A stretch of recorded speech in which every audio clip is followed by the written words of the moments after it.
We are Squawking Dead, a podcast pulverizing episodes of the Walking Dead universe. Sometimes we give you news, sometimes we make you laugh, but most times we go deep. And today we have a special treat for you. Finally, we have our coverage discussing Fear the Walking Dead Season 6 season finale. Well, aren't you lucky? Because two reasons.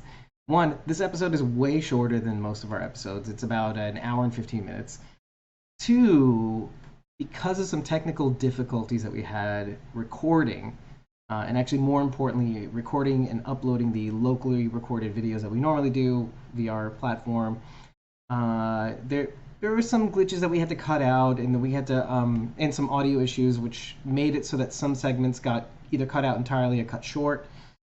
And it also explains why our episode looks the way it does, because we're using some very, very low quality video for both Charity, aka Blazy Gardner, who's with us in the video, and Rachel as well. So only my videos actually ended up uploading properly. So that's why I made mine the full 720p, while I made the girls at I left the girls at like 480p and just put them on the left and right sides of me, because you know, if I had blown them up, they would be all pixelated and grainy and choppy.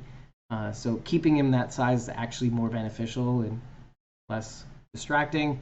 But I really do hope you guys enjoy what we were able to discuss and get out of the episode. It does kind of speak for itself, technically. So if you guys have any further thoughts on this episode that you think we would benefit from, anything we missed, obviously, first of all, leave a like anyway, or a thumbs down on this video on Facebook and Instagram. Well, I guess you can't thumbs down Instagram, but you can thumbs up on YouTube or thumbs down.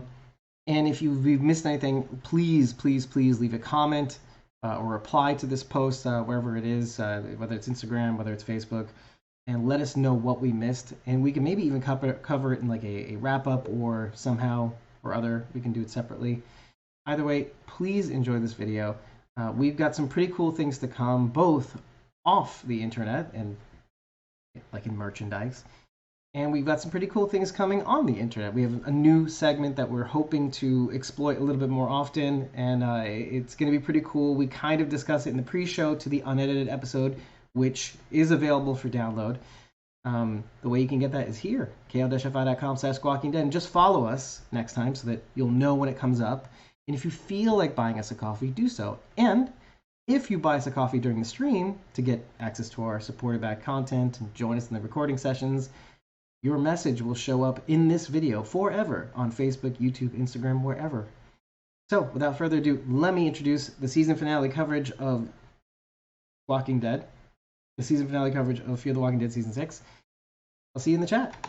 And if you're on replay, leave a comment. I'll get you back.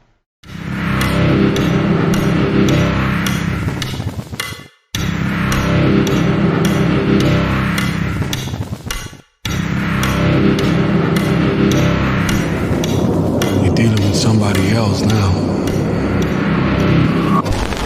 We are Squawking Dead, a podcast pulverizing episodes of the Walking Dead universe. Sometimes we give you news, sometimes we make you laugh, but most times we go deep. It's good to be back, everybody. Yeah, because we make deep. I'm your host, David Cameo, and I'm joined by Cosmon09 Rachel Burt, and, of course, the woman of the hour, Charity, aka Blazy Gardner. I'm ready for the applause. I wrote these notes. Let me see. When was the last edit? Edited June 15th. It is now July 29th.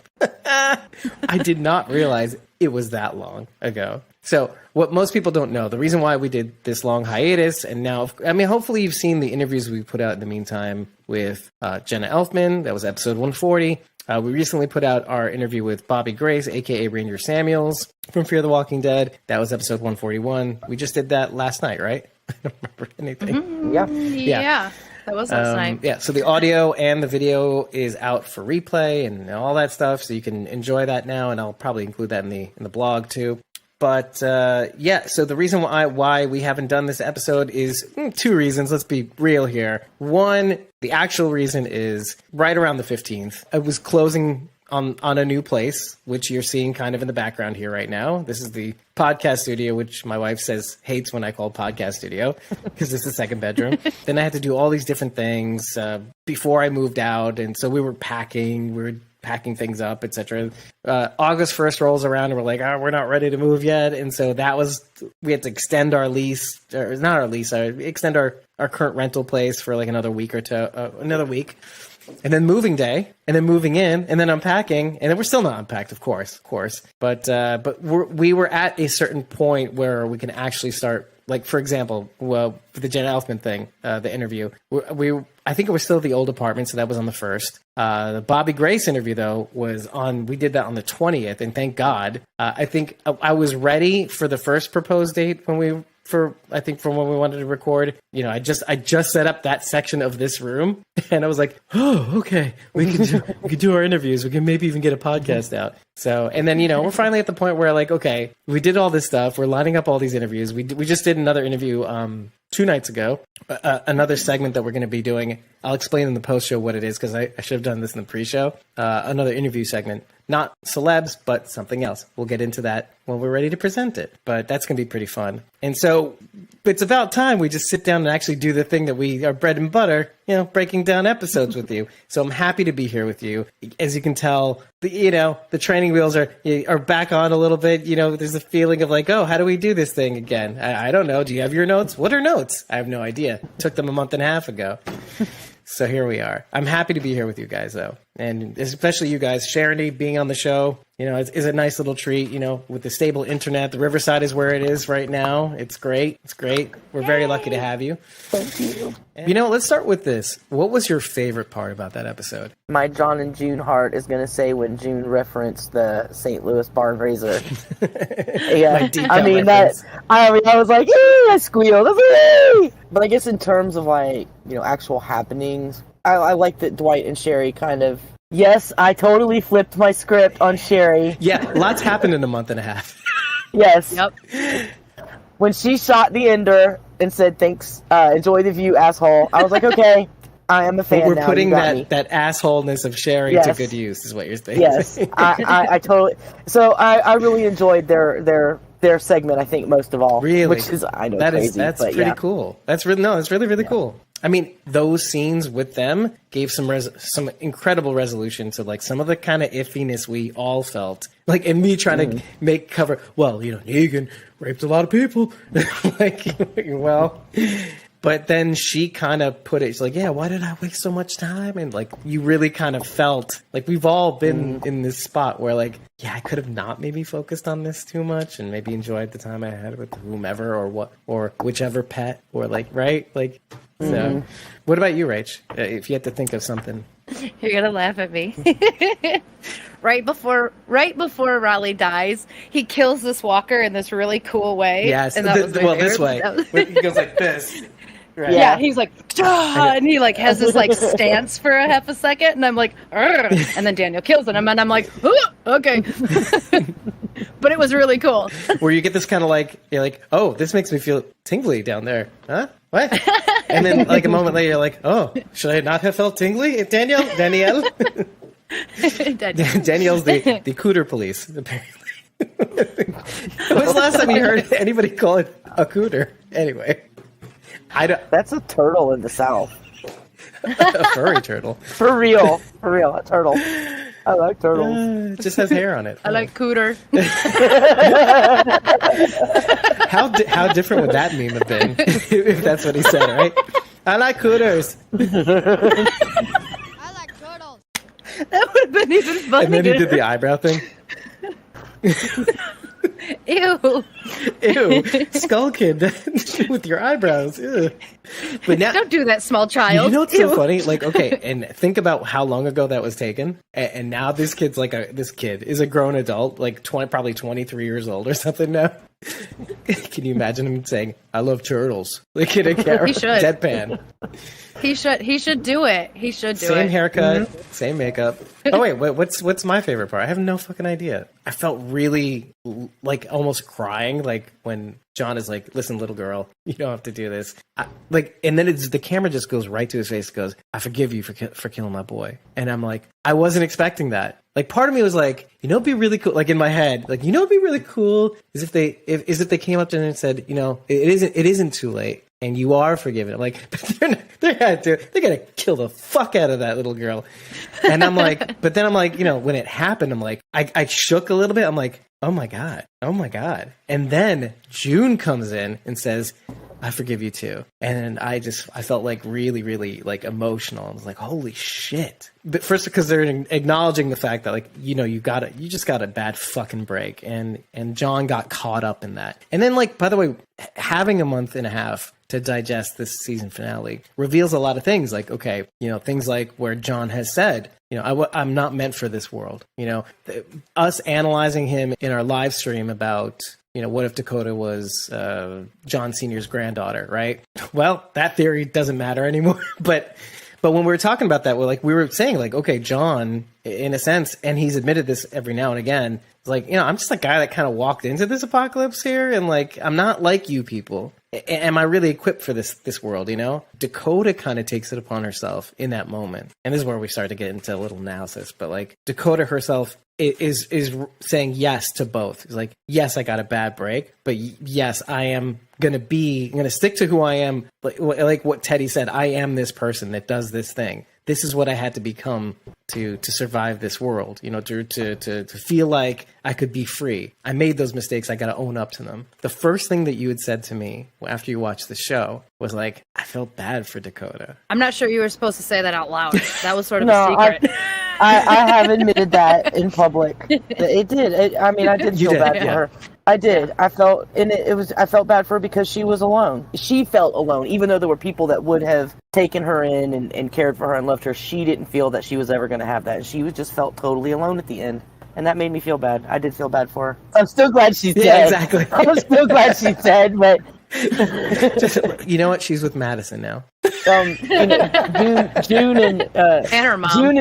June and Senior are better people than I am, because I'm like, I'm not forgiving you. Sorry. That's the beauty about that last scene, is that like she doesn't want your forgiveness. It's nice. It's great that was for us. That was literally for us, for our characters to acknowledge. Okay, we get it. You got a raw deal. And what were you supposed to do? You're a kid who worked with what she had at the time, what little knowledge and experience that you had to try to get your ass out of the situation. I also want to point out that their willingness to forgive her saved them, because that's how they found the bunker that they ended up saving their lives in.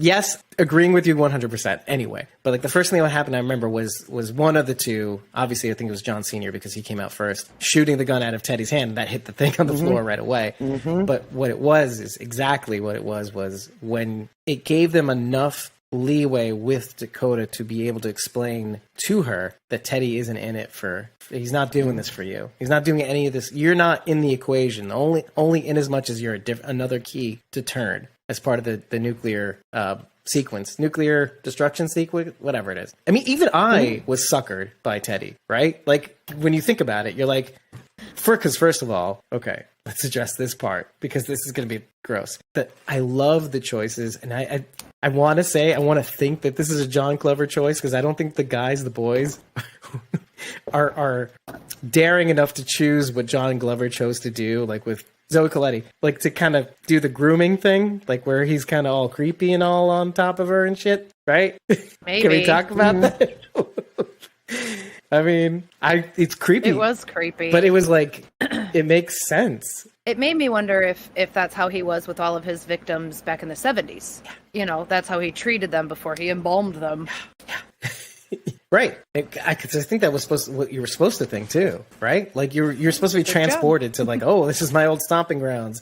And you know what? Okay, we have now the foresight of having seen a little taste of season 7, and which is good, because then we can it further explains this behavior, because it turns out that this bunker was where he took all his victims, most likely. But that's, you can tell this is like him falling back into this pattern, right? Oh, another one of my victim ladies. Oh, come back to my bunker, and we'll do some embalming together. After you turn the key. Yeah. What was your first reaction? What your initial reaction when you saw like some of this behavior? Like, I think you saw a little bit of it in the car, and then like when you started seeing him grab her hand, like just kiss it, like also at the beginning of USS Pennsylvania when they're in there talking to each other, and he's like reaching out and caressing her face and all that stuff. Yeah. I'm glad that they gradually kind of eased us into this behavior because. Ugh. Well, it's more layers for us to dislike Teddy. Like just when you think you can side with it, like you were saying, you're like, I'm buying it, you know. Right. Here you go. Here's why you don't want to buy it. Right. So we're going to remind you that Teddy's actually gross and creepy. So focus on the gross and creepiness. Right. Because by the time, what was it? Is USS Pennsylvania still where we had the Cole interaction, or was that the episode just beforehand? That was the episode before Mother. So because by the end of that episode, you're almost really, really impressed with Teddy. Like he's just so smart. He's like, this is it. So then USS Pennsylvania comes around, you're like, oh. Or extremely lucky. Yeah. But he seems to know exactly what to say, do. Like his plan is working. I mean, he's like, oh yeah, obviously, Alicia, you're the hero. God, you know, what are you going to do about it? There we go. Done. My plan it's working. So, and then, USS Pennsylvania comes around, you're like, oh, I don't know if I like this now. But, like, we want that to happen to us. We beg for the rug to be swept from underneath us. And this is like, you made a huge mistake by thinking you kind of liked him. It should have clued Dakota in that he was caressing her the same way he was caressing the corpse in Mother, so. Good point. And we still don't really know who that was, too. Like, it wasn't his mom. Was it one of his victims, right? This is like one of the other things we said. I think it had to be. Otherwise, he was taking a chance that there was even a woman in there. Right. What if he opened it and it was a dude? Father! I would really like to know what was cut out of the episode because I have seen a bunch of stills. Production stills. That were not in the show. And I did ask and was told that they couldn't talk about it, so. Oh, that's interesting. Do you think that may have been from reshoots or like at the time or... I think it's just stuff that got edited out. Maybe we'll have to wait for the DVDs. Shit. And that's like one of those things I may want to get now. Genuinely. Let's think about this out loud. Do I care as much about the unedited director's cuts, scenes that were cut out from like The Walking Dead versus the Fear the Walking Dead? I think Fear the Walking Dead has that mystique about it in some ways, whereas like The Walking Dead, okay, there's a source material that they're following. I don't really care so much about the deleted scenes as much. At the time when the deleted scenes were kind of coming out and they had the DVDs, you'd want to watch it because like, oh, what didn't make it? Like this new show, what is it about? Oh, why didn't it make it? Why do you think they didn't make it? But like, now we're in season 8, season 9, season 10, season 11. It's like, I don't really care. I don't really care about the deleted scenes of The Walking Dead. Really, what could they have possibly deleted? They're not finding their footing anymore. Right? So like anything that's taken out, it's like, it really doesn't matter. It's like, oh, we're just adding a minute here for no reason. We're taking out a minute there. Gotcha. Unless it's something that really drives the story, because I mean, I feel like from the look of the deleted, I'm just going to Fear, but the look of the deleted scenes with June and Senior, there looks like there is something tense going on between them, and I feel like maybe that would have informed on the scenes later a little bit more, given us more insight into what they were doing. Because I'm not saying it's not organic, but it seems like they jumped to, hey, let's forgive her really fast. So like where did they go from being on the sub together to forgiving Dakota and Teddy? I see what happened in between them. Yeah, was there a discussion that was had? You're saying right. So the deleted scenes, to me, that does matter because I'd like to know what the hell happened in between the submarine and then finding Teddy and Dakota. That little powwow that they must have had. Yeah. Like, okay, here's what we're gonna say. We're totally lying. I want to see how Teddy and Riley made it out of the sub past Dory Sr. without being killed. Yeah. They knew we were coming. Well, I mean, I remember like when Daniel actually got Riley, he was saying how, that's how they knew we were coming. It was this Raleigh asshole. So something must have made it so that Riley could get away in order to, that's really. But they were already there. Like, right. Our group was there at the sub, and I mean, I don't know anything about subs. Is there more than one door? Maybe they just used a different door. I don't know. Probably was another hatch they could have gone out, but how did they get past everybody? I don't know. I just don't know. Nobody was left on the beach. They couldn't catch them after. I don't know. Well, and then when all the chaos started happening, I think people like I was gonna say Bridget.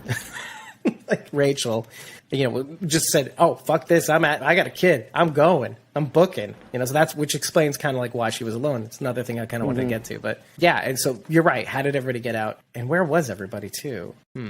Man, a month and a half kind of makes you forget a couple details. So, well, half the group was at the naval base, and Right. then everybody else was in the sub that we saw. So, right, which we got to see a little bit of insight of them leaving the basement is all a sauna for walkers and whatever. Yeah, The naval base. Yeah, and you know what? Here's the thing, and this is one of the things that I thought, they gave me a little bit of a month and a half to kind of think about. Right, this episode obviously felt a little bit disjointed, and I think they did the best job possible given their COVID restrictions. Right? I don't mean to compare this to 10C, the episodes of 10C, because 10C had the extra, I'm not going to say misfortune but the extra label or disclaimer of saying, hey, these are filler episodes. We know these are filler episodes. These are filler episodes. They will move the story forward, but like an inch, not like a foot. But like, given the differences between what they had to do from episodes 8 through 16, you're kind of like, were these filmed during COVID? It wasn't until this last episode where I kind of really felt it. There's a little bit of continuity issue, like with Riley, a little bit, not continuity, but we don't know. They must have either, like you said, Sharon D, they must have hacked this thing to bits because it was already pretty long. yeah, it was definitely longer. Or it's a COVID thing, and it's kind of like, well, we could have done this a little bit better, but, we figured the audience was smart enough. Fuck you, we're not that, what is it, season 4? We need Squawking Dead to bring it down? Come on. Which, honestly, if we weren't there, I wouldn't have understood what the fuck we were talking about, right? From USS Pennsylvania, I noticed an interesting little thing. We watched JD and Mother the night before last, and then last night we watched USS Pennsylvania and the finale. I noticed that Strand, like with Daniel, cost Morgan time. The difference is, with Daniel, Strand did it for selfish reasons. With Morgan, he was trying to save Morgan's life to keep him from going in the damn super contaminated... The room with all the yeah. But the outcome was even worse. He still made Morgan too late, and Morgan still didn't get there in time to save everybody. I just thought that was an interesting parallel with Strand in I guess it was season 3 with Ophelia. I don't really remember. I don't know the details on that. Okay, that's what I thought too. Okay. Yeah. I wasn't sure exactly which season we were talking about, but yeah, okay. I had a feeling you were talking about that. Yeah, too late to be with Ophelia, too late to, which is something, it's hard. It's hard to forgive Victor for that. Which I thought they could have mentioned maybe in Handle with Care. Like, just say, you made me late for this. And also, well, I mean, let's be honest, Madison also kind of made him late a little bit, which is why he was so mad with her. But she's not around to chastise. Ever. She's dead. Gone. She's in the ground or in the air, whatever, dust, whatever, ash, right? She's one with the universe. She's ash now. Everything's ash. one with the universe. Listen, this is coming from a Madistan. I'm kidding. So, I know reality. Typical Morgan, though, and that's the thing. Like, typical Morgan means, try as you might, you'll realize it too late, and shit's gonna happen. Which, yeah, speaking of figuring it out too late, hey, how did you feel when Morgan said "I love you" to Grace and started kissing her face, mouth? Finally, jeepers. I think you have a bigger reaction. Yeah, well, you can see in the reaction video, which I released a month and a half ago. Yeah, figures, right? Too little, too late. Yeah, Morgan. Exactly. Listen, this is why I like the character. Is just if he's nothing if not consistently late. Do you know your reaction mirrors exactly the way I felt about when Alpha was beating the fuck out of Daryl. Do you remember that? And I was like, I kept saying things about Daryl. I'm like, okay, roll eyes, who cares? And all of a sudden, Daryl's like bleeding from his face, and Alpha's like just totally dominating this fight, sort of, right? And then I'm like, oh no, I don't know. No, I feel bad about everything I said previously. Oh gosh, like you see the sweeping pan shot of showing Grace, and then Morgan, and then the gun behind his head. Like you're like, okay, chop. It's like let's go. Waiting for Carl to die. Come on already. Okay. Kick the bucket already. But for real, Grace, don't you want to wait and at least see where the bombs land before you kill yourself? You could be in a pocket that doesn't get hit. Again, let's go back to Daenerys. Wait and see what happens before you make this rash decision. Yeah. Right. Or you're saying in reference to John? Or yes. Okay. Yes. Yeah.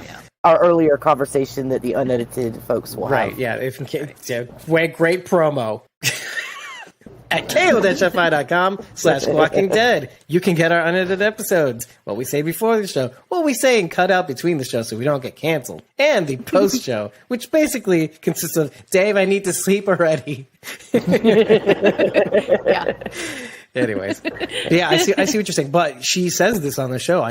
She says, like, I don't want to have to live through this. That's one. But two, has she fully recovered from losing, her pseudo unborn child? Right. And here's Morgan just totally enabling her with suicide. Like, he doesn't even go, no, let's think about this for a minute, Grace. Let's talk it out. He's like, no, let's say, okay, let's do it. I see his tired. Yeah, that's the thing. That's what got me. Like, I was more surprised by that. Like, Morgan going, I keep doing, but should I be? Because, okay, we see this throughout the season. Morgan attempting to do the same thing over and over again. And then he goes, no, wait, hold on. I can't keep doing this over and over again. Alicia, you're right. Things like that we would know. We would put a pin in and say, when Morgan changes his mind finally. When Morgan realizes it's not all about him. And then getting that huge wake-up call with Victor, saying, you're always making this about you. It doesn't have to be all about you. And, like, even if a guy is wrong, or like Victor is wrong about his motivations and why he ultimately kicked him into the horde of walkers, which I heard an earful of on Reddit. Like, only Morgan can get out of that motherfucking shit alive. I was like, okay, calm down. It's Morgan. Plot armor. Okay. Might be the one and only time Reddit agrees with me. Yeah, exactly. But in spite of, like, what it was, how shitty it was, all the shitty reasons Victor did what he did, he was right. And I think Morgan knows he was right. Like, after being told, it's not just about you. It's not about you. When a friend is an asshole, but they're still right about this one other completely different thing, but he's such an asshole you don't want to acknowledge it. Okay. That's what that is. Like, okay. Yeah, and I think Morgan recognized that, okay, like, when the bombs are falling down, it doesn't matter how you feel about a guy. He's still right. Like that's when you start confronting. That's like when you confront bunker Jesus. Like, when you don't believe in God and you're like, oh, God, please save me. Okay, I'm going to listen to any sort of reason that came out of the last 24 hours. When it's coming down to it and you see the gun behind Morgan's head, you're like, is this how it's going to go down? Because we thought the walkers, and we thought he was bit in the last episode too. Right? He still may be bit, right? we don't know. I mean, it's not, from all intents and purposes, like, again, month and a half later, we still get a teaser into the next episode, season 7. I mean, Fallout has happened. It could still be like 70, like, within that time frame of when you can get bit and turned. He might turn and die in the next season. And then Grace is left with baby Morgan. Same name, different package. Mini Mo. Yeah, Mini Momo. Yeah, Grace is not happy about that baby being there either. Among all things. Yeah. That's going to be interesting. Yeah, what's funny? You were the first to mention that, Sharon D. Like, I hadn't noticed her face initially. And then you had said it, and then I was like, oh, this is a whole bag of what the fuck. And it's not really all Morgan's fault or anything. I mean, losing her child, feeling like she's being dragged into a nuclear fallout, like after saying, I really don't want to be dragged into nuclear fallout. It's not for everybody. Well, that's really not Morgan's fault. It's nobody's fault that Athena died. Yeah, well, no, not that, but that she's alive, first of all, when she was ready to go and see her child. She doesn't want this replacement child. She still's probably postpartum and then postmortem and all the other diagnoses. She's like, we're supposed to be dead right now. For a hot second, I thought they were going to make her nurse that baby in the preview. I did too. Yeah. I did too. I was like, oh, man, she is not going to be down with that. What is the main thing, right? The main thing is like, oh, the baby's hungry. He's crying again. And then you see in her face, she's like, she looks up, she looks at Morgan, she looks down at the baby, she looks up at Morgan again. And I'm thinking the same thing. You're like, and that she probably is thinking, am I going to have to nurse this motherfucker? What the But you know what? Let's go back to what we said just a few minutes ago about Morgan not catching a break. Grace. Now they're made for each other. But that's compelling to me. I like this, where this is going. I mean, I like it, not that I want it to happen. I like it because it's good storytelling. Like, you're really putting our people, not only through nuclear fallout. Okay, that's a whole sub-layer. But, like, the top layer is kind of like, oh, you thought we were done with the torture porn. No, Grace. You not only lost your kid, you have to deal with this kid and a guy who wouldn't kill you and kill himself. Everybody's angry about that too. So here we are. And I'm eager to kind of see how she deals with this. Because even I remember, like, in the beginning of the season, we had, like, thoughts about June leaving the dam, and then Grace might turn out to be like one of the like a leader type, right? And now I don't know how to feel about that. Or is this the path that she takes to become a leader? Maybe it could be. I don't think she's ready for leadership right now. No, but you know, she might be going down that path. Replace Athena with a bunch of other humans as her children. Fill the Athena gap with all the other people. Or the found children too, maybe like Annie, Max, and Dylan, right? And all the other children from which it's funny because we've watched like season 5 and season 4 for evidence to try to gather up clues and trivia and all that stuff, right? And if you recall season 5, there were a lot more children than Annie, Max, and Dylan in that field right before right when they see the helicopter go overhead and they hit the deck, and we don't kind of see them again. We don't see any of them after Virginia takes them all at the gulch. Not a whiff. I mean, the most that we get are the office dwellers who make it to the dam, but that's it. Which I'm sure that had a lot to do with COVID restrictions too. Why have those extra ancillary characters if you don't have to? Right. I'm 100% We all know certain. Tessa's taking care of the kids somewhere. No, we don't. Yes, we do. They're at the caverns. Yes, we do. They're Spoiler. at the caverns. That would make the most sense. Wait, wasn't that? Wait, hold on. Isn't the caverns the Uncharted? Well, we don't know. We don't know the Uncharted piece that like, we didn't chart the caverns, or no, that was the lodge, right? Right. The cabin. Caverns were on the map. Right. The caverns were on the map. That's where Daniel sent Grace and Charlie when he thought he was sending them to the fishing cabin. I still think they're with Wendell. I think. You think? Well, he's in the caverns too. They're all in the caverns. It's like they're underground. It's like the cornfield on Fear the Walking Dead. They sent them to the cornfield, and they're underground, so they'd be safer. Right. Yep. Right. I don't know if I just don't. I don't have enough evidence to kind of say this way or that. I don't have any evidence. It just makes sense. Remember that theory about Rabbi Kessner starting to have things with Rachel, like little discussions, and so much for that. Mm-hmm. Holy crap. I'm so glad we got to see more of Rachel, because, I mean, who doesn't love Rachel on screen? But yeah, I agree. I thought she could have been a really cool addition. All the years that we've been watching these shows, I get so excited when they still manage to surprise us. You know what I mean? That whole scene, I mean, from her breaking her leg and the bones sticking out was just like, blah. And then what she has to do for baby Morgan too. Like that, I mean, we've seen a lot of stuff on these shows, but I can't think of anything quite like that. Yeah, the ultimate length that she went to go through for him. Yes. Yeah, I mean, wrapping the cloth around her head and putting the baby on the back so she doesn't eat the baby. I mean, yeah, it was like sad. Like I feel terrible saying I like this scene, but I do because of what she did for her baby. It was so selfless. Yeah. Powerful. Yeah. Yes.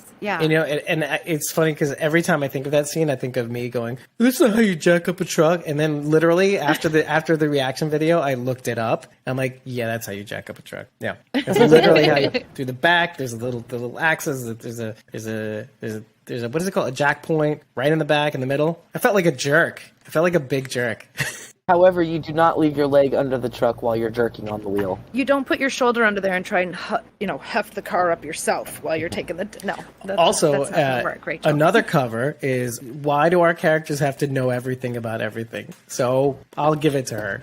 Oh, I mean that's just common sense not to have your leg under the truck while you're pulling the tire off. I mean, yeah. Well, first, that's like the Wolfman thing. It's like, don't you know that there's a wolf behind you, lady? Like, he's like, look behind you, you dumb bitch. Like, no. I get it. She was panicking. She wasn't thinking. I get it. Yeah. People do. Yeah, well, bombs be dropping, bitch. Yeah. It's like, yeah. Dude, there's a little bit of pressure there. Yeah. Well, I mean, it's everything. It's everything. And again, expecting our characters to know everything about everything. Like, oh, they don't have that's another thing I was thinking of. Like, they don't have the internet, okay? They have to know the thing. Do you really think the manual's going to be in that car? No. At first, that car. Encyclopedias. No. Encyclopedias. They're underwater, remember? Anyway. You'd have to figure a lot of things out in the apocalypse. Yeah, you literally have to know things to make it this far. It's just that, you see this from your vantage point. You're seeing her put her shoulder underneath the wheel to really get in the wheel well. And you're like, yeah, this is how things go. This is how things are supposed to go. Right. Absolutely. Sure. I'm sure I've done something equally as stupid. It's a lot to take in for the first scene and what she feels like she has to do to get this done. But I will say one thing. It does kind of call back to the first episode because you're using Rufus to find Morgan both times. And this is one of those insights I figured out after a month and a half. I'm like, oh yeah. Promise me you'll find someone. Right. That's what it is. Can I just say I loved those cutaway cards once I figured out what in the world was going on, because they were very confusing at first. Yeah. Partially because we watched a pirated foreign version because we got it early because it aired in Europe. Okay. Yeah. So it came up with. So wait a minute, hold on a second. Let me get this straight. So you were waiting a week and a half for me to watch this episode? Yeah. Yes. Yes, we did. You crazy bastards. Which means you had like a whole 2 months having watched this. That's insane to me. When the cutaway cards came at first, they were in 2 different languages, and I was like, is this something that I think it was German or something? I'm like, is this something German? The Germans are putting in this? What is this? Yeah. And then when I watched it later on AMC, I was like, oh, okay. And then I got it now. And then Dame el Arma, and then like in German it has this, and then in English it has that. I was like, what is this? What is this? It was so weird.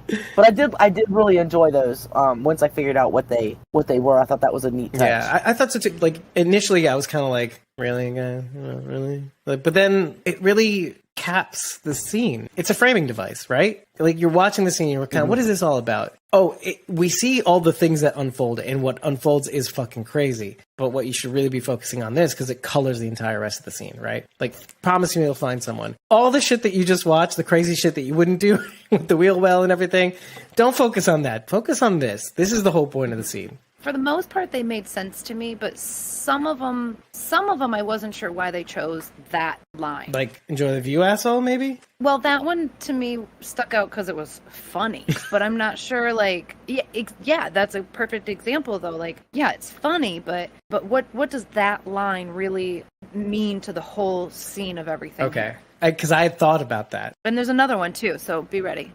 Because Sherry is letting go of her anger and resentment towards the bad guy. And so when she shoots this dude, she's like, you know what? Enjoy the view, asshole. I'm done. Bam. She's basically saying goodbye to Negan, Jenny, everybody that she had an issue and problem with. Yeah. That's my take. No, I'm not that far away from you. My take of it was kind of like what Dwight said. Well, Sherry says, I haven't seen that side of you in a long time. He goes, maybe we can use our evil powers for good. And, I'm just using air quotes because all the shit we went through, why don't we use it to help people? All the shit all the stupid, dumb shit that we did, let's put that to good use. And that's why I thought enjoy the view, assholes, kind of like, it's all of that in one. It's like, now we're super Sherry Dwight 5. Like Schwite. Hashtag Schwite.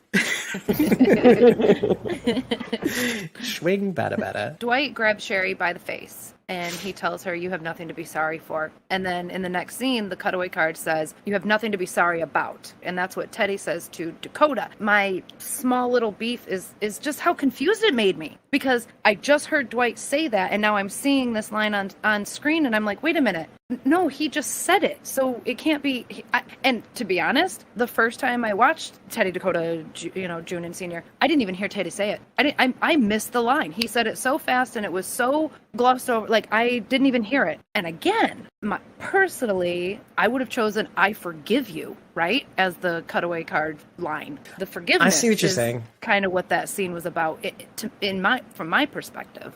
I get you, but in the end, she didn't want it. That's the thing. She didn't take that forgiveness. She's not looking for a break. She knows what she did, and she's committed to it. She's like, okay, I did what I did. I am who I am, and I'm not. She has been for a while, and I'm not going to change. Like Teddy convinced me, I'm not going to change. So the whole point of that is to say you have nothing to apologize about. She is not going to apologize. Period. It means a different thing, but it's the same words, right? Like, oh no, I'll take what you said, Teddy. I have nothing to apologize for. You helped me realize. Now I don't need you. So goodbye. And you have nothing to be sorry about, and I forgive you are kind of saying the same thing, just from a different perspective. Mm-hmm. Well, and if that's the case, like if the whole title card was for Dakota, that's kind of a washout, isn't it? She's dead. Who the fuck cares now? But she drove so much of the story. I mean, Dakota has starting with John. She's driven so much. Well, hell, starting with the murder of Cameron. Starting with the murder of Cameron, she has driven so much of the story that I mean, it's kind of fitting that they gave her a closeout. Pre-season 6, saving Morgan. Yes. Before we knew, or before he had an And idea. I mean, this is for somebody who hates Dakota, but still, you know, she has been the driver and the catalyst for a large chunk of the story. As much as we hate her, irritating, isn't it? But you know, it's irritating. But on a surface level, of course, every one of us is kind of like critical, not critical, but like annoyed with Dakota. But on a sub level, like it almost doesn't matter who started the Big Bang. I'm just glad I'm here. You know, I'm glad I have a show to watch. So it's almost genius. Like it almost forces you to be okay with it, like with everything that happened, because it leads to where we are now and the compelling television that we get to watch. Even though, fuck you, Dakota, right? I also want to point out that Dakota wrapped up both of John Dory Sr.'s loose ends. Yeah, you know, that's a good point. John Jr. Yeah. and Teddy. The two biggest issues in John Sr.'s life, and Dakota took out both of them. Oh, right. The light and the dark, in a way. It was too late for John, though. John Sr., wasn't it? What does this nuclear fallout mean for the greater Walking Dead universe? Have you guys had time to think about that for a little while, or?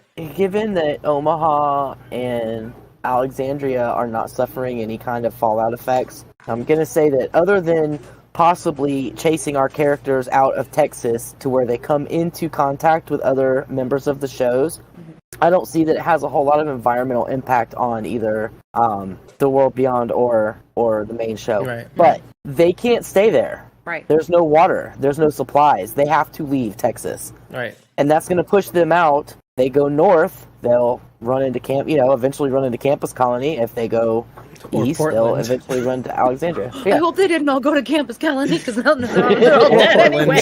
Apparently.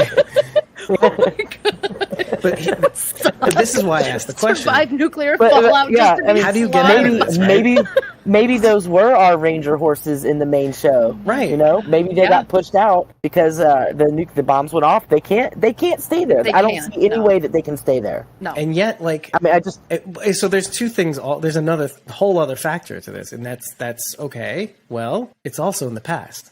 So,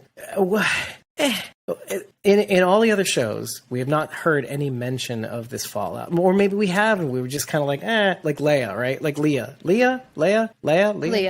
I always mess that one up. I don't know. Maybe they did tell us, and we weren't listening, or Well, Iris gives don't us know. a little map of the United States. right with all the question marks everywhere.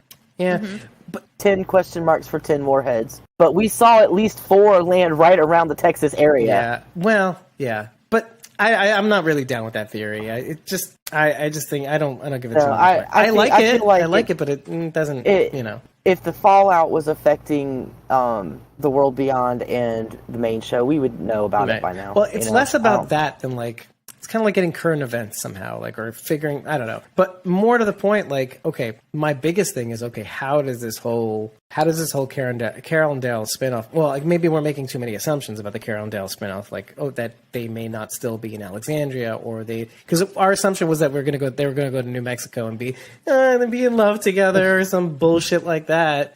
My assumption is that they're not even going to be together. Right, one of them's dead. Right.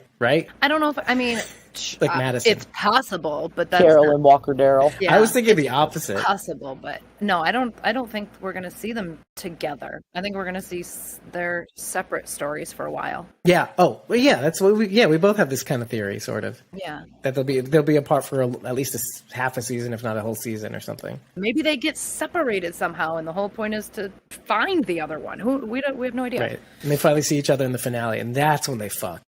Oh, and then they have that reunited moment like they did in season 5 in the woods. Ugh. Oh no! But then That a was like bullet sweetest whizzes out moment from ever. nowhere and shoots both of them, like with the same bullet. It's Morgan. He missed himself in grace. And He has a big sniper rifle in the back of his head. I killed Carol and Daryl. What did you think about Riley being a traitor? Because I think some of us had thought that he might have been during Handle with Care, that he was in contact with people. I don't remember who it was, so I can't give good credit. Well, I think what Riley tells us is that it actually happened after that. After Handle Right. with Care is when Raleigh decided these people are fucking nuts. I'm gonna go join Teddy. Right. I'm gonna go join the other nuts. Yeah, yeah. Does it strike you as not fitting his character, though, also, when you think Raleigh? about it? Yeah. Did we really know enough about his character? Well, given the kind of asshole that he was. Well, yeah, he was an asshole, so... Yeah, he was an asshole that said, hey, you know what? Let's just kill everybody. I'm good with that. Mm-hmm. As long as I'm okay. Yeah, I mean, because I'm sure he was like, oh, I'm one of the ones that don't have to sacrifice myself. Well, now, how many of you are sad about it, though? Because I think you are, Rachel. You're like, I kind of stick around a little longer. Yeah, I'm sad that Raleigh and Riley turned out the way that they did. I was so wrong. So wrong. Similar sounding names. Raleigh and Riley sitting in a tree. Charity made a good point. She thinks I had a soft spot for Riley because he looks so much like Quentin Coldwater from The Magicians. Oh my lord! Oh, and I thought about it. I'm like, you're probably not wrong. Or like from his Terminator days. Yeah. I was editing the In Dreams watch party, and at the end, you were still talking about how you thought Riley was a good guy. Oh my god! Yeah, what were you saying? It was like, Riley's really a good guy. He could have killed them all, and he's on our team. He could have killed. He should have killed everybody in that barn, and he didn't. There's got to be a reason. I'm just gonna take this. I'm gonna walk away. No, because he's a nutbag. That's the reason why. He wanted everybody to see it happen. He basically said that. Even when Daniel was questioning him and Swati, and he was like, why don't you just, why are you telling us this now? Why don't you just let your plan carry out? He's like, because I want to see everybody watch it burn. And I think that's kind of partially true. Yeah. He does want everybody to see it happen. I think he he really wanted to, in some ways, save them in a weird, like, take him to where Alicia's at, put him in the basement where they can be safe and be like, yeah, here, we did it. It's done. Now what? Now you can be the good guys like what's her face? Like Alicia. I think he was driving around in circles until that fucking bomb went off. Or maybe he was driving to about the same spot, like the same general area as Teddy and Dakota were. Because, I mean, maybe that's the one spot that they knew they would get eviscerated. Well, I mean, I don't know, because if you see them land, they obviously did not space them out in any manner. Because when you're standing there watching like three of them fall behind Morgan and Grace at the very, very end, you see three separate mushroom clouds, and they're all right next to each other. Mm-hmm. So why would they set them to go off all in the same place? I think it was just random. Let's just shoot it off and see where it lands. Because they had also planned on setting off more than one. Yeah, mm-hmm. Yeah. So they were like, oh, we'll just shoot all these off and they'll all fall everywhere. So I don't think they programmed them to go anywhere. I think they just were like, hey, let's shoot them off and see where they go. I think they probably had them to take out anything. I mean, my theory about having them program certain CRM drop spots, or maybe that's the second. This is the idea of the second round salvo was supposed to be CRM drop spots. But yeah, if not for Morgan stopping that second salvo, we probably wouldn't even have a season 7. Yeah, if Morgan and Strand didn't stop them, we wouldn't have The Walking Dead. We wouldn't have World Beyond. We wouldn't have any of these shows. I'm not ready to go that far. I mean, how many could they possibly have? I think, was it 20? Could have destroyed the warheads. 24, I thought 24? it held. And each one holds 10 warheads. 24 missiles with 10 warheads each. Oh, I thought they had only the 2, and then each of those had 10. Oh no, there were silos all the way down that hall, and they were all missiles. And each of those has 10. Woo! Yep. Uh-huh. Woo! They could have destroyed the country, and then some. In some other countries. Again, we go back to this point of like, okay, even with what they were able to fire off, the universe has to acknowledge this in some way. Yeah. So, and this is in the past. I wonder if the weird-ass walkers we're getting in season 11 are nuclear-tized walkers that get brought from Texas. That would be awesome. Maybe like they've gone to Texas and rounded up a bunch of the nuclear weird... Because don't they kind of look like that weird-ass nuclear walker in the sub that was like... You know what I'm talking about? The one that came up like that? More so season 5, I think. Maybe it's the nuclear walkers they brought over into Alexandria. Well, I guess walkers don't generally succumb to time, so maybe. We got some trash can man wandering around out there dragging nuclear walkers back to Alexandria. No, the Matt Frewer version. Matt Frewer, not the my life for you. The best. How can you top that? I know this shit by heart. I used to watch this shit all the time. Logan resurrected. I want to see Walker Logan, but he got shot in the head. Oh, sad David. They confirmed the helicopter pilot was Isabel. Oh, that was... really? That was actually Cindy Lemon? Yeah, I think did I ever watch The Talking Dead after that? I don't think I did.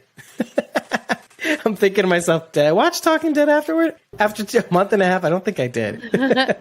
But I remember hearing that it was, actually. Okay. They confirmed she's coming back, too. And it makes sense why she wouldn't take her helmet off, because she's supposed to be all secretive, so they don't... See, I'm thinking how they're all going to get out is Al is going to track everybody down, and Isabel and she are going to fly everybody out to a safe zone. Mm-hmm. Because even if you look at the timer, like when Grace goes out, she has a timer, and they get like 10 minutes. I think. I mean, I don't even think it was that long, but it was a timer. She has a timer on her wrist or on her hands as she's going out through into the wasteland in the preview. Okay, gotcha. Right, gotcha. As it's counting down. I was like, in the episode, what? No, the trailer. Yeah. So I gotcha. I'm thinking that they can't walk out. There's no way they'll all die out. They don't have enough time. So I'm thinking that Al's gonna somehow track them all down, and then she and Isabel are gonna fly in and fly them out to a safe place, to the CRM, and that's how we all get involved. That's how everybody gets into the CRM. Well, and Grace has a suit on,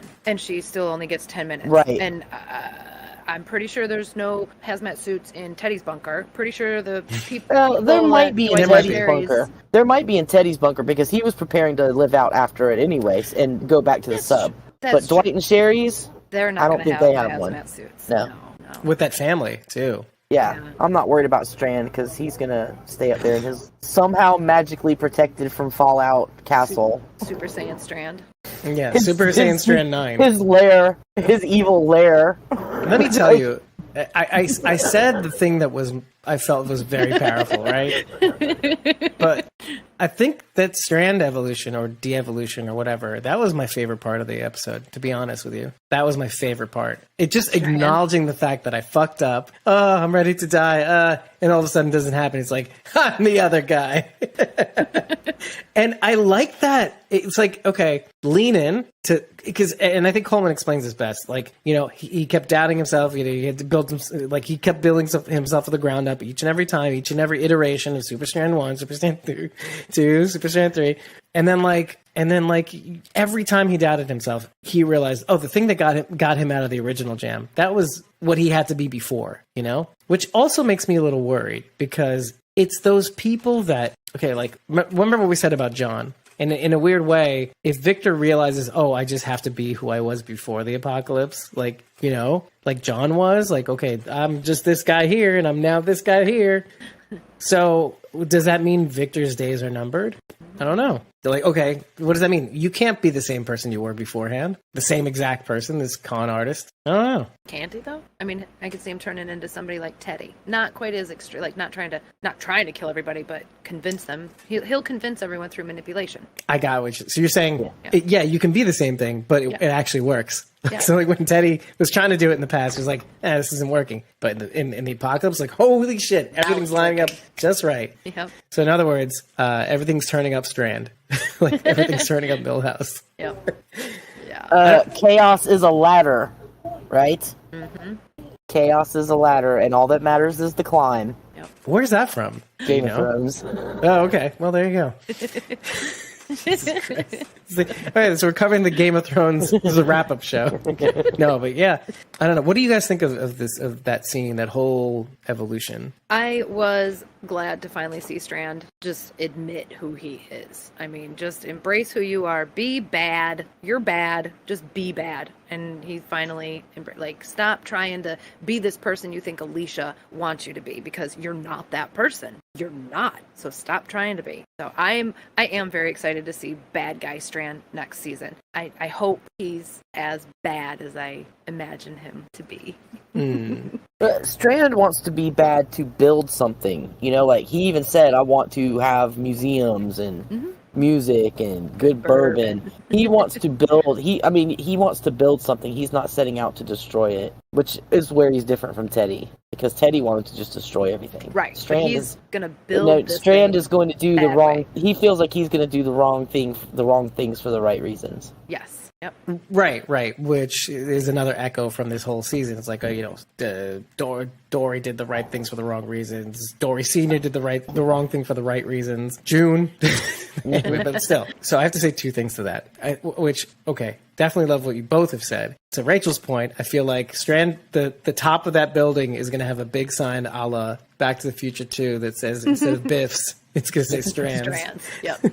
And then in small letters, and Howard's. But like, because, Strand's a nice guy, Vic and Howie's.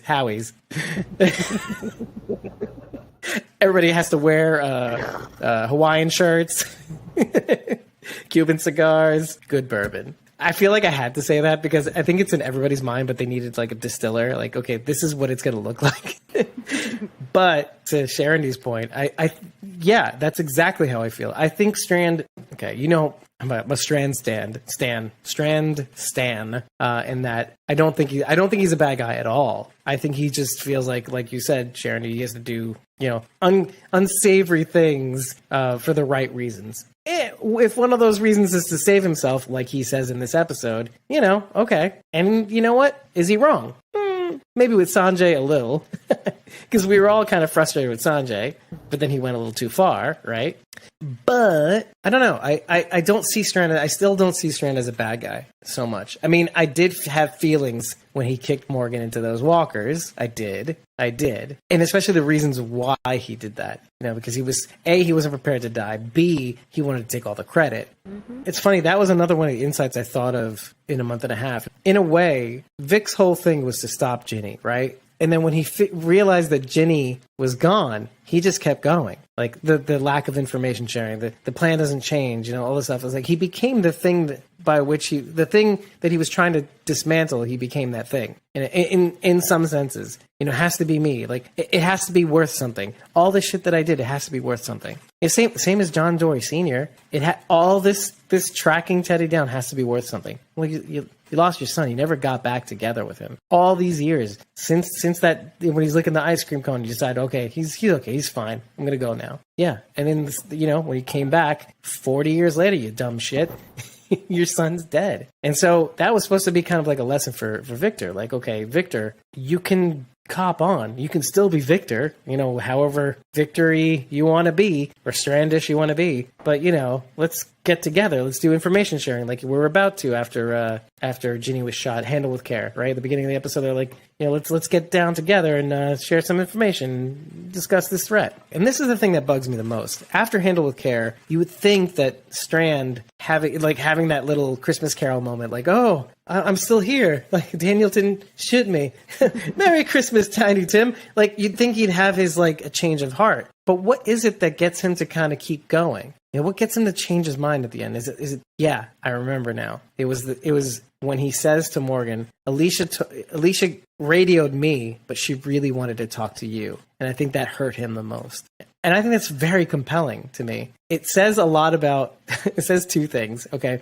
What we thought and we loved about Alicia and Strand having this kind of relationship, and this kind of like, okay, I was your mom's friend, but now I'm going to take care of you. And it turns out Alicia takes care of him more often than not, right? But that's still, typical.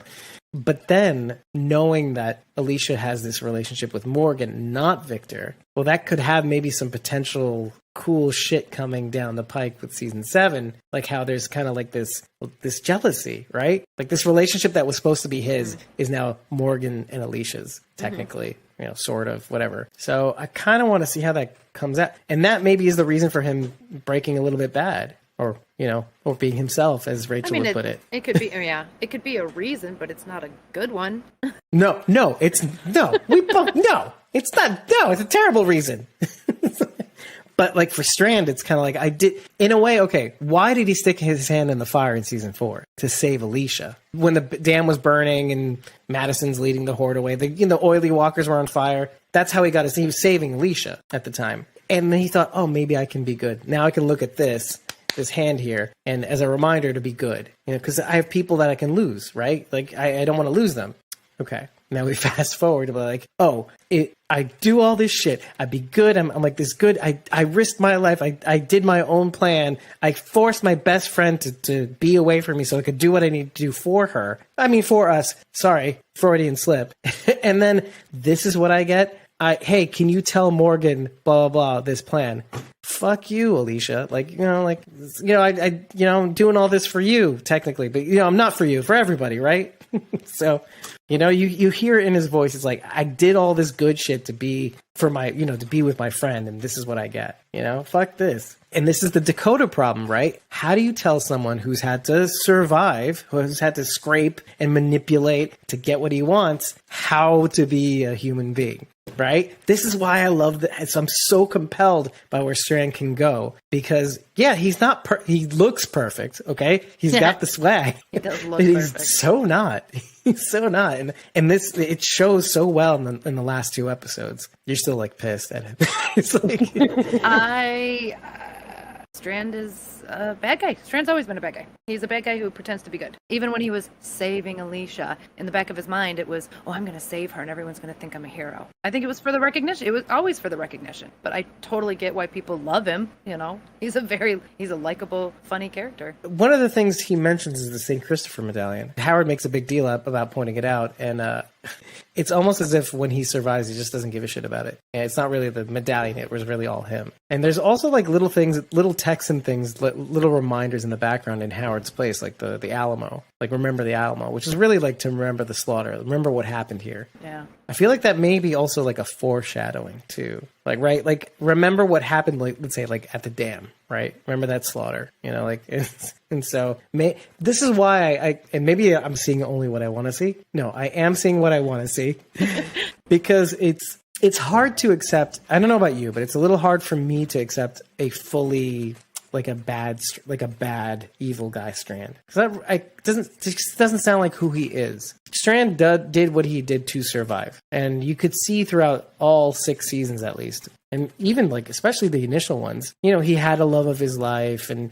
he had to he chose poorly in that department, and even though and he had to choose himself because that's all he knew. You can't get high on your own supply, right? So, like I said, he is entertaining to watch. I just wouldn't put him on my team. Yeah. Oh yeah, no, 100%.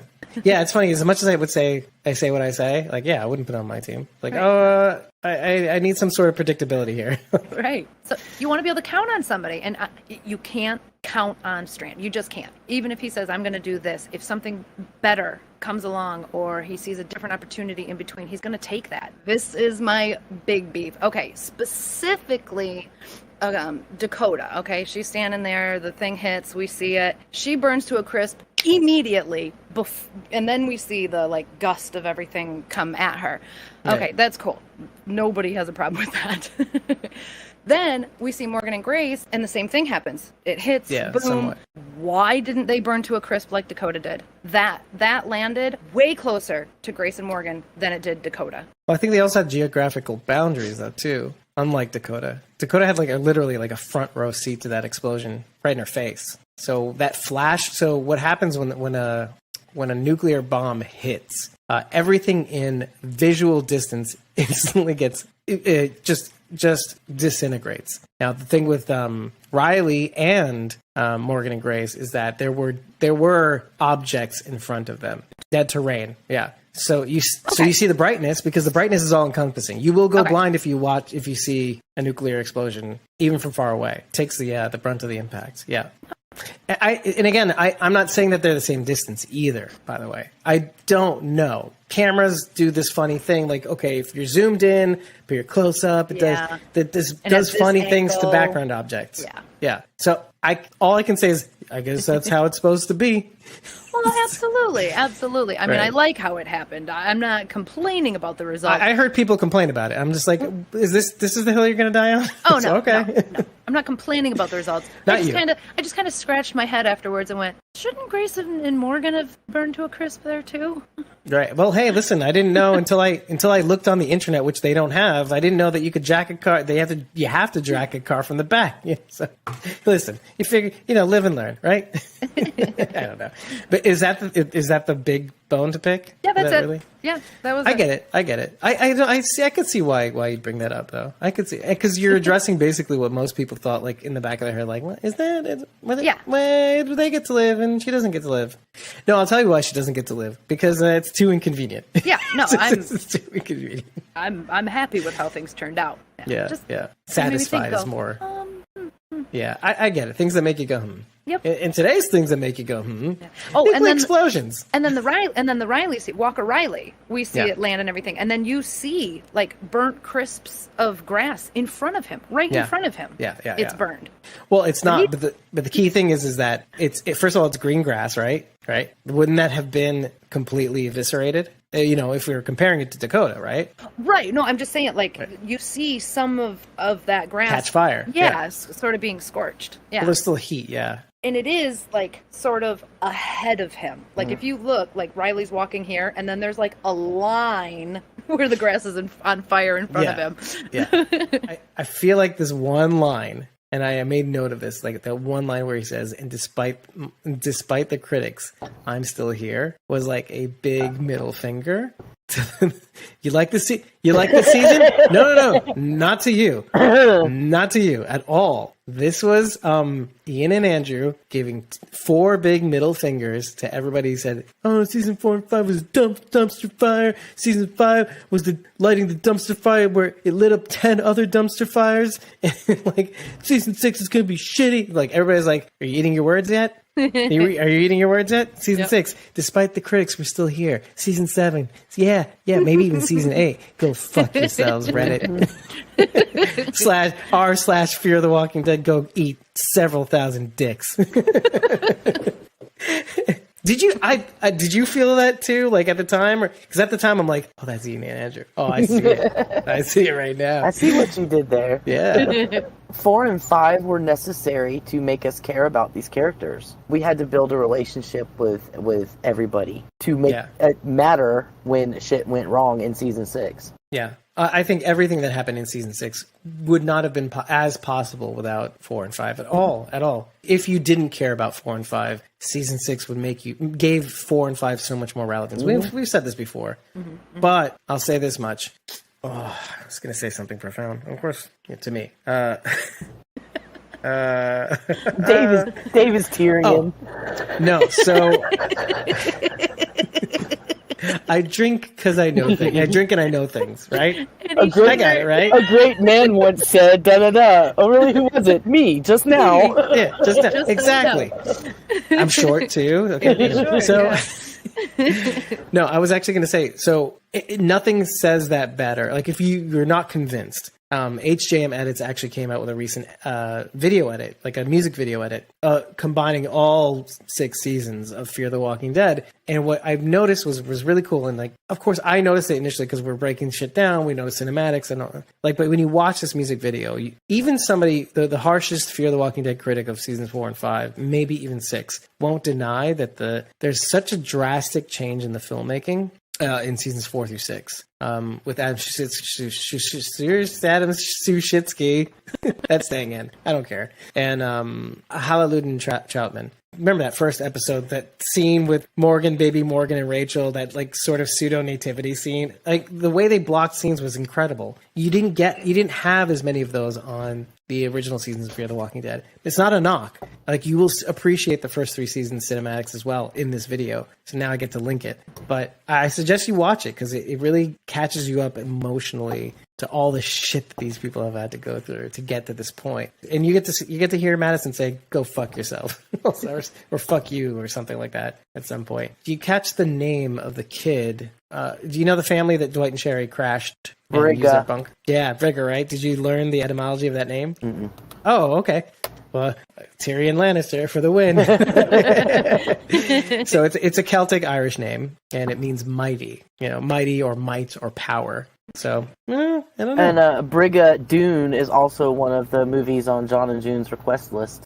Yeah, Brigga. Nice. Nicely done. Swooping in there with the complimentary fact. What does Dune mean, though, I think? Was it dance or mighty dance? Oh, a place that is idyllic, unaffected by time, or remote from reality. Oh, but that's the literal place. Okay. Also, shuts, closes, blocks, obstructs, joins, clasps, closes, or ends. Well, I mean, that is what kind of just happened, isn't it?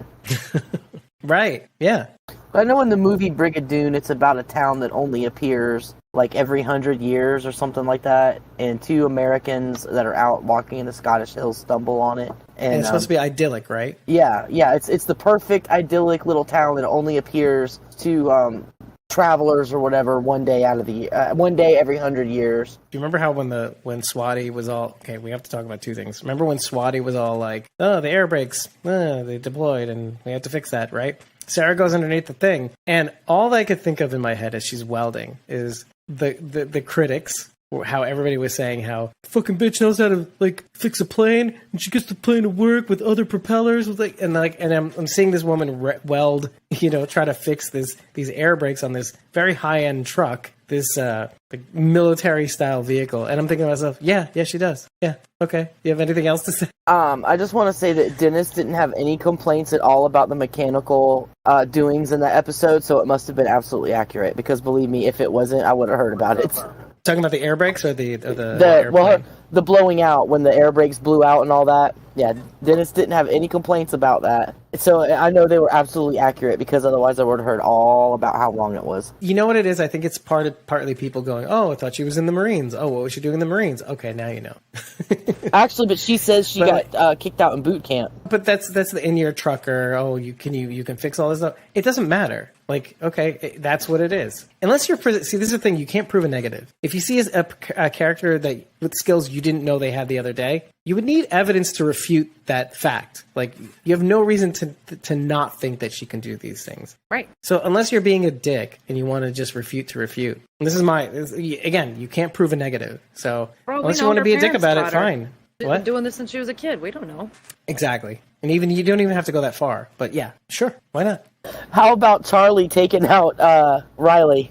That's a good point. Having that come around now, like everybody knows. Now, here's the thing. This may have been the thing that Alexa was mentioning, her favorite scene. I think. Well, let's talk about why do you think that is from your perspectives? Charlie avenged her family. She got to save. Yeah, save Charlie got to take control, be a little badass. Mm-hmm. Well, she was going for his weapon. That's what she said. He was going for the weapon. gun. Yeah, she protected everybody. Yeah.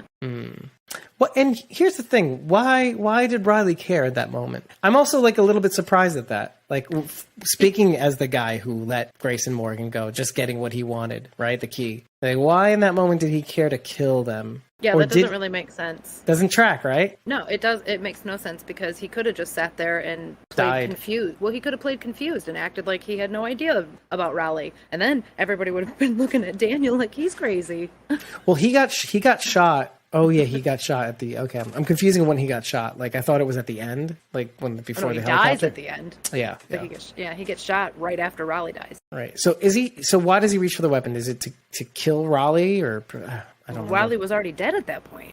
He had to have been. Who knows? Daniel, maybe, because he had the coordinates, maybe. Maybe those didn't want him to go to the coordinates. Maybe. Okay, because he hadn't said them out loud yet. Essentially, they were all in here. Well, they weren't. Didn't he scratch him on? He scratched him on the wall of Swati. Right, but they didn't know that. Right. when in the beginning when he scratched them down, he kind of quickly put them away because he didn't want people to think he was crazy. Probably. No, but I think we just solved that mystery. Because again, sometimes you need a squawking dead to help you figure things out. Because why would he care? Right? Yeah. If it means they'll be saved, I think he would be, because he wants the bad people to be rooted out, right? Mm-hmm. And even if he had gotten his hands on the gun, it doesn't mean that he was going to kill everybody. He could have just incapacitated them in some way so that they couldn't move and they had to sit there and watch and waste more time. Sure, could be that too. Yeah. But let's assume that it's Daniel, and then it makes Charlie killing Riley for Daniel, somebody that she really feels is family, not this replacement brother / father, but like somebody that could be an adopted father. Yeah, makes it a little sweeter, doesn't it? Yeah. I see, and here's the thing. I feel like, and this may be going to your point, Sharon D, about something you said earlier, which I think is actually a lot more important than I thought it would be. The whole like deleted scenes, or scenes that were shortened or cut out, or maybe scenes that were intended as one thing pre-COVID that had to get fucked up and mangled post-COVID, because I feel like Alexa felt like maybe that it feels like there was supposed to be more to that, right? a little bit. Like it get like the moment got curtailed. Like, oh, I got shot. Yeah, that guy was an asshole. He was with these motherfuckers that like, oh wait, what happened to Charlie's moment? There is one thing I wanted to bring up before we even think about getting the fuck out of here. What was the one thing that we said was strange when it came to Leah and Daryl? Is them not kissing, right? Or like there was a general like come hither over the couch, like come here, like we're gonna have sexy time now, and then whatever. But one thing that was very surprised and I was very like pleased to see and appreciate, like among all this COVID stuff and COVID filming, Dwight and Sherry kissing, like like a lot, and then Morgan and Grace kissing a lot, like sucking face. And I was like, that's interesting to me because I was complaining that, Morgan's going to die having never said that he even likes Grace. It was because of COVID that I was thinking this also. I never really got to say this out loud. But to know that we got these scenes, I'm more appreciative, actually, that we got both. We got Dwight and Sherry. Sherry having this exasperated, what the fuck was I doing? What the fuck was I doing? Yeah, I know, Sherry. Right. What the fuck were you doing? We've all been thinking that. And then like... It was good to see. It was just good to see. Now kiss. That's your kissing.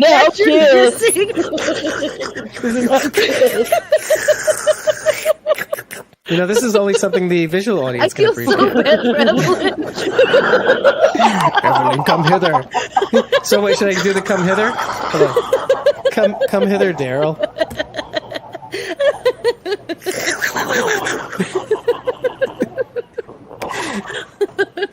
Is this why we're not having kids? Because you're doing it wrong, apparently. Well, thanks for stating the obvious. Oh my gosh. And with that, everybody, thank you for joining us. If you like what you heard, head over to ratethispodcast.com/squawkingdead. Leave a comment. Leave slurping noises in word form. 5 stars and eggplant is all we need to know, though, that you love us. However, we'll take more. Leave your comments.